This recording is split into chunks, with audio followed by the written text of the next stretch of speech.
Magaalaa Finfinneetti giddugaloonni tajaajila dijitaalaa iddoo tokkoo Addis Masoob jaa hojiitti galuun tajaajila si'ataa fi itti quufinsa lammiilee mirkaneessuu kennuu eegalanii bubbulaniiru. Giddugaloonni kunneen tajaajila qaqqabeessa ta'e kennuu keessattis gumaacha olaanaa qabu. Yeroo dhiyoo as ammoo tajaajilli dijitaalaa iddoo tokkoo Addis Masoob socho'an bakkaa bakkatti deemuun tajaajila kennuu eegaluun oduu aagaa ta'eera. Kunis lammiileen tajaajila barbaadan eenyaan qeesaanitti tajaajila argachuu kan dandeessisudha. Kanaanis tajaajila argataa jiranitti kan gammadan ta'u tajaajilamtoonni kutaa magaalaa Nifaas Silki Laaftoo AMN Plus dubbise ni dubbatu.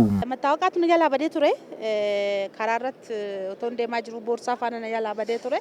Amma garuu isa mattaawaqicha isa badee sana deebi'ee argachuuf wanti dadhabsiisaa waan tureef amma garuu waan gabaabatti waan arganneef baay'ee natti tole.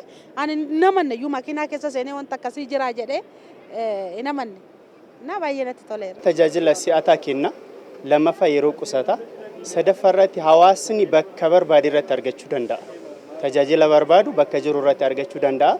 Tajaajilli dijitaalaa iddoo tokkoo Addis Masoob socho'an caalaatti dhiyeenyaan itti quufinsaa tajaajila lammiilee mirkaneessuu keessatti gumaacha olaanaa kan qabu ta'u ogeeyyiin giddugalaa tajaajila dijitaalaa iddoo tokkoo Addis Masoob irraa hojjetan himaniiru.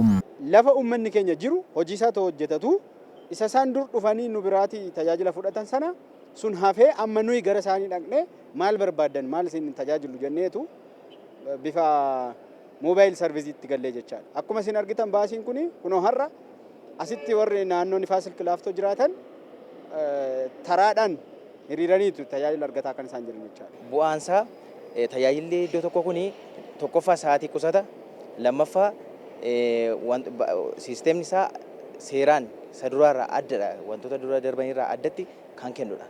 Tajaajilli dijitaalaa iddoo tokkoo Addis Masoob socho'an hojii eegaluu isaan jiraattonni magaalittii tajaajila barbaadan argataa jiraachuus hojii raawwachiiftuun kutaa magaalaa Nifaas Silki Laaftoo aadde Kaabbaa Mabiraatuu himaniiru.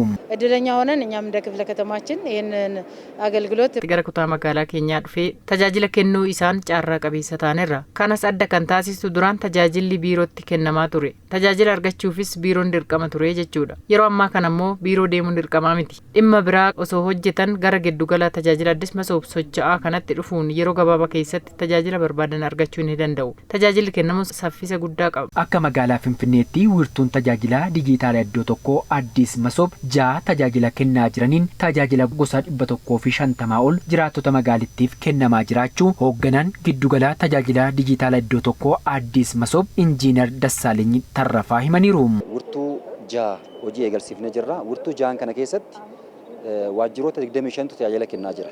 Waajjiroota 25 tajaajila gosa 150 kennamaa jira.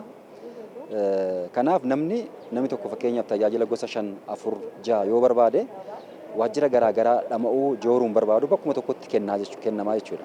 Giddugaloonni kunneenis tajaajila si'ataa fi haqa qabeessaa jiraattotaaf kennuun itti quufinsa isaanii mirkaneessaa jira jedhan. Bu'aa bahii hambisaa yeroo qusataa komii uummanni kana dura tajaajila dhageessisaa ture kana guutummaan guututti kan hambisuuf deebii kan kennudha jechuudha. Tajaajilli dijitaalaa iddoo tokkoo Addis Masoob socho'an hojii eegaleesii gara qe'ee jiraattonni jiranitti tajaajila barbaadan kennuu fi gumaacha olaanaa kan qabu ta'uu himaniiru. Turtoonni sanarratti namni tajaajila argachuuf nu bira dhufa.